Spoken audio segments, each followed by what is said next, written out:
Are you thinking about moving to Oakland in 2025?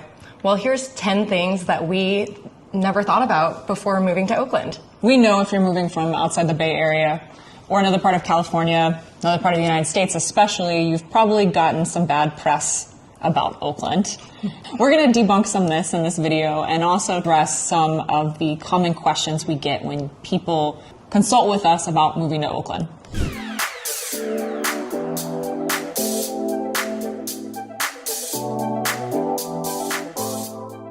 I'm Katie Pratt. And I'm Heather Alarab. If you want more videos like this, make sure you hit the subscribe button below. And if you have other burning questions about Oakland, make sure you put your questions below in the comment section. For one. You don't need to go to San Francisco for good food. It's all here. Yeah, you don't need to go to San Francisco and you don't need to go to the South Bay. The one place I would go for Indian food is Fremont.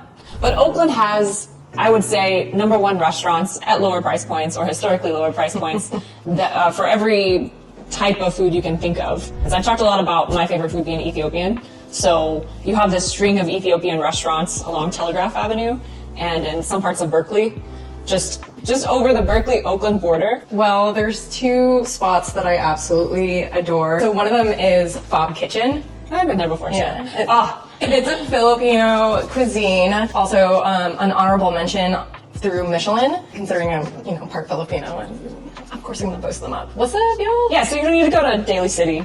No, it's actually right over in Temescal. And then another favorite of mine is Waipepa's Kitchen, which is located in the Fruitvale area. We've talked about this in one of our previous episodes, and it is one of the most amazing Native American cuisine that you can find. They have deer sticks Yeah. and bison tacos. And everything that they do source and gather is native to the land.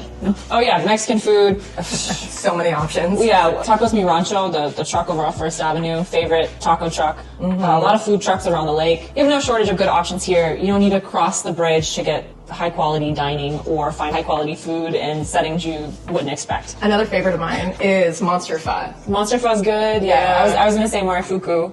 I think that's on Telegraph as well. Yeah, there's lots of little pockets also of like Korean, Japanese, a lot of great sushi places. I almost, after moving to the Bay, I don't trust the Yelp reviews in places that aren't the Bay Area for sushi.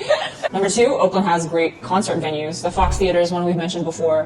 Big names that come through on a regular basis, on a weekly basis. And when I had first moved here, that was where all my teacher extra money from, if I had any extra money, any disposable income I had went towards concert tickets at Fox Theater in downtown Oakland.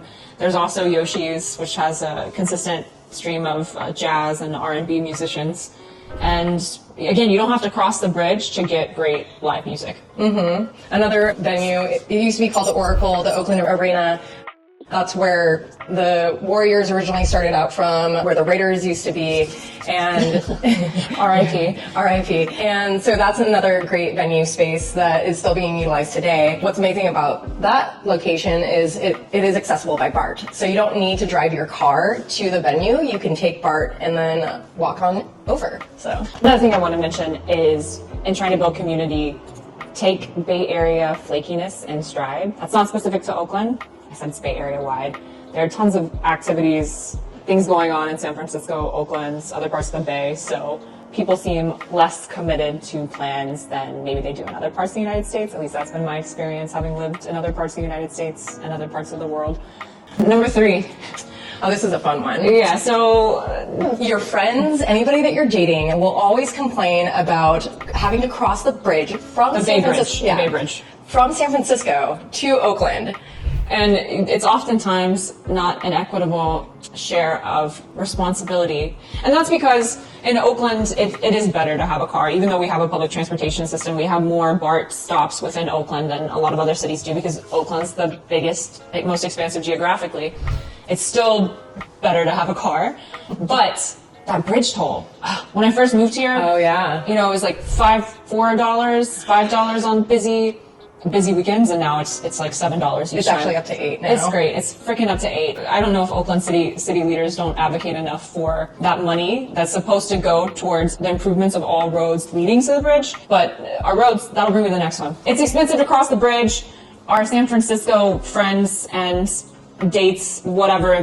They've also got these misconceptions about all parts of Oakland not being worth visiting or being too dangerous to visit. Can I just say though, it is so easy to make a trip over via BART. It's cheaper, more accessible, and if people are coming over this way, like, we'll come and pick you up. We have a car, it's fine. They also have Muni within the city system leading to the BART station, so they have more options, underground, faster, consistent options, I would think, than AC Transit to get over here. Yeah. There are Trans-Bay bus lines, so that's something you should know about your relationships in San Francisco. Yeah. You'll just have to make an effort. Picking up on what Heather said about taking the BART, bridge traffic is absolutely the worst after 2 p.m. on weekdays coming from San Francisco into the East Bay. It's not as bad as LA traffic though. No. It'll never be as bad as LA traffic. I agree with that. The East Bay bridge traffic Is not as is bad not as- comparable as LA traffic. The roads suck, and drivers can be a pain in the butt. According to whatever that publication was, Forbes or something, yeah, Oakland, we have the worst drivers in the United States. Number 3 was San Francisco. Gonna throw that out there again. I'm sure San Jose is up on the list too. Like I point out a lot of times in these Oakland videos, you'll probably spend more money on your tire rotations, replacing tires, than you would, especially if you drive a Tesla. The tires actually suck on it. They require more maintenance than you would in other parts of the Bay, I would believe. The driving experience in Oakland seems like it's a game of whack-a-mole with the potholes and just the quality of the streets and sidewalks. When it comes to drivers, we had more, I think it was in 2021, 2022, there was a huge increase in pedestrian vehicle accidents. And there's a new initiative by the city of Oakland, Safe Oakland Streets, to help mitigate either through urban planning or I guess more stop signs, red lights, more Adding the barriers, like when we did our walkthrough of Prescott, they've been adding dividers, making more bike-friendly lanes, and focusing on the safety of pedestrians. knock on wood, I've been, because I go out and I run a lot, I'm not on a bicycle, and I've had friends, especially in the MacArthur, Piedmont, Broadway intersection, heard of and seen quite a few bicycle accidents. So be careful if you are biking or just out walking during busy time periods. Look both ways when you cross the street. As somebody who owns a motorcycle M1 license, I actually got hit on my way back home from working in San Francisco over to Oakland because people aren't hyper aware of the fact that motorcycles lane split. And so that is also another thing of like when you're making turns, being aware of your surroundings and not just like swerving without checking. Whole other set of safety rules for being on a motorcycle. Yeah. And if you are driving here and didn't know about lane splitting, there you go.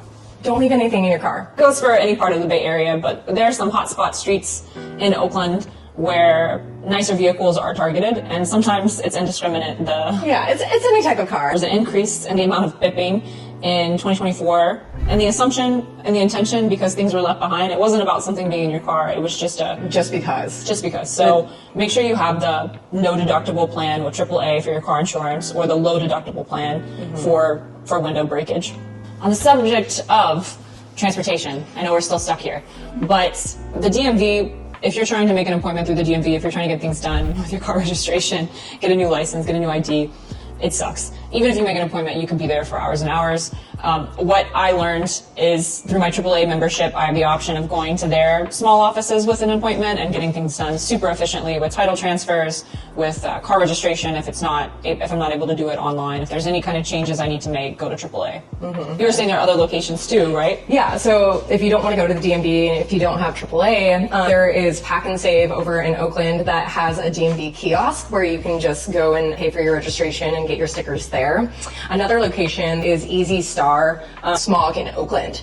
And I got my smog and I got my DMV registration and you don't have to wait in any lines. And just so there's no sticker shock, cost of registration in California is much higher than what it would be in a lot of other states. Probably comparable to New Jersey and New York, but it's very expensive to have your car registered. Anyway, number 7, you might have trouble making community that's been here for a long time if you don't show that you're here to stay and contribute. There are plenty of opportunities through meetup groups, volunteer groups, neighborhood associations to demonstrate that. To that point, if you're attending events, a great way to get involved is to go in with curiosity and not authority. Offer your time in helping out. Yeah, you do physical work instead of like leading or organizing. I mean, I remember when I moved here too, for an event that I attended, I was the person going around picking up food for catering because it's good to be mindful of certain spaces and whom they were created for. Yeah, honoring the culture, honoring the work, and also knowing that you can also get involved or find a way in with your local community by,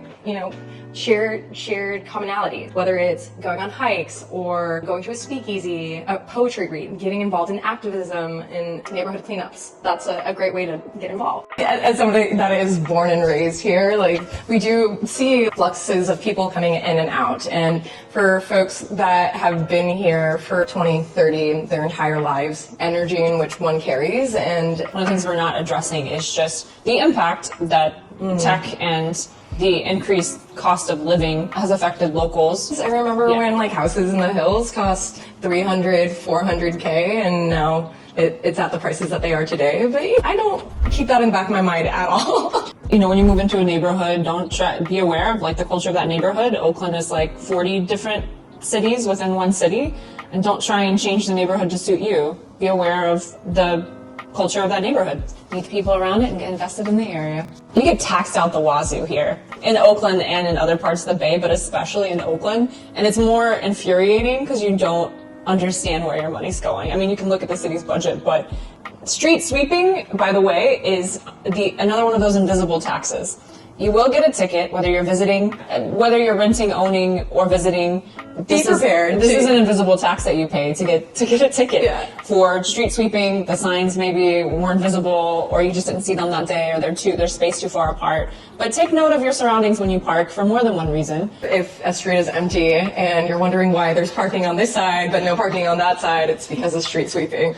And speaking of BART, and we said Oakland, we might have said that Oakland has 8 stops, which is, it's expansive geographically, as I said before. Public transportation system is not as reliable, or the stops aren't as frequent as they would be in other cities, or at least other boroughs of bigger cities that I've visited. BART stops at midnight. That also that's why there was such a demand for Uber and Lyft and a better taxi service. Don't think, especially if you're moving from Tokyo, New York, maybe a lot of the cities on the East Coast, public transportation isn't what you probably expect for a city this size. BART is a commuter train, essentially. It's not the city's public transportation system, or at least that's what people complain about that come from other cities. I do also want to note that BART, especially on weekends, they stay out until 1:42. The last trains last longer because, bars. Oh my God. It's been a while since I've been on BART that late. And it starts as early as 5:30. Next one. Buying a home here in Oakland isn't the easiest or the most affordable alternative to other parts of the Bay Area like it used to be. I bought in Oakland in 2015, and even then I knew that things were going to become more competitive, but I didn't have on the same real estate goggles that I have on now. So this is about what I wished I knew in hindsight 2020. Of course, I wish I'd maybe made some different investments back then. But what's made Oakland more expensive, or not the desirable. cheapest? Yeah. Well, what's made it not the cheapest alternative in these years is the city transfer tax. It's still really high, and that was based on lower home valuations a long time ago. It's still less here than San Francisco's, for example, so you might be paying more in closing costs for the same price property. I've seen better deals in some parts of Bayview and San Francisco than some parts of Oakland. To that point, though, too, you are getting a lot more bang for buck in terms of square footage out here. Sometimes. A lot square footage, depending on where you're looking at. There are more neighborhoods in 2025 in Oakland that are experiencing depreciation, that as soon as interest rates go down or time passes, there's more of an opportunity for appreciation than some of these tertiary cities where, yes, you can get in for a lower price point, but that commute is always there because you're in one of these outskirts cities like Bay Point, Antioch, Pittsburgh. Price points are lower out there, but it's just not, you don't get some of the ease of transportation getting to the more dense happening spots. When it comes to choosing which neighborhood would be right for you in Oakland, you should definitely visit, as we've talked about in other videos, homes at different times of day. Ask your neighbors about traffic outside if you're living close to a major thoroughfare. Noise levels. Definitely noise levels. I've said this before, I'll say it again. Oakland has tons of neighborhoods, super expansive geographically. It's 40 different cities in one city. Varies by block or even neighborhood by neighborhood. So crime is something that always gets brought up. I learned about the different neighborhoods and cutoffs in Oakland from my students when I was a teacher in Deep East Oakland, where those cutoffs were and how they've changed over time. Like we say in other videos, we encourage you to do your due diligence when it comes to crime statistics by looking at Neighborhood Scout or city-data.com. crimemapper.com. I didn't realize that local government was large and also Important of an impact if you get involved. well, I feel like most people don't know. I don't know if it's that they don't know how to get involved. I think, the city council members are supposed to be a way of having impact by having that relationship with a city council member in your district. What we're also talking about too is like how frustrating the local government can actually be. Yeah, and responding to some of these issues that we've talked about before, in looking at your property tax bill and realizing, everyone has a say in passing measures because the intention of those measures is great. The impact, how is that measured?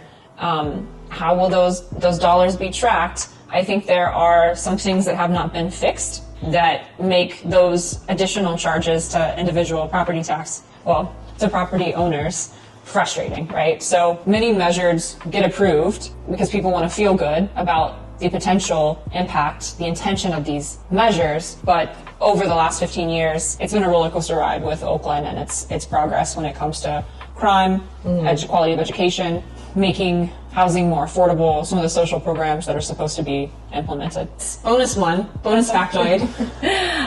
If you're planning on, buying investment properties, one thing that you should research is the tenant rights that we do have here in Oakland. There are a lot of resources that are given for free to people who aren't in a position of ownership, and I think that the system should be balanced. Balanced, keyword. If you can't afford a single family home, an alternative sometimes for people is a duplex, triplex, fourplex. But your rights as a property owner are very restricted. They become more restricted as time has gone by. There used to be a time where you had a little bit more, you have more rights as an owner when you are owner occupying a 2 to 4 unit property. And now there are costs like relocation assistance, even for single family homes if you have a tenant in place. And I think these really restrictive rules, it's not incentivizing to rent out your property to someone that you don't know. Therefore, fewer housing units become available. I have different feelings about corporations owning hundreds and hundreds of units who can afford certain types of representation and blah, blah, blah. But there needs to be a closer look at policies that impact some of these things that we're talking about. Affordability, home ownership, access to home ownership. It's like we should be incentivizing people to be owners, not rewarding them for exploiting. I shouldn't say, this is so controversial what I'm saying. It is. It's a double-edged sword in this conversation that we're currently having. But whether you're planning on moving to rent, know your tenant rights. If you're planning on being an investor in Oakland, know your rights as a landlord. Okay, so that's it for all the things that we wish we knew at the moment before moving to Oakland. And I moved here in 2010. Heather is a Bay Area native. And how long have you lived in Oakland? I made my way over here in 2015, but I grew up in Kensington ever since I was younger. If you think that we missed anything, drop it in the comment section below. We'd be really curious to hear other people's experiences when moving to Oakland and what they wish they knew. If you want to see more of these types of videos, make sure to hit the like and subscribe button down below. And our contact information is below if you are ready to make the move to Oakland or you're thinking about relocating within the Bay Area. We're happy to be your consultants. Yeah.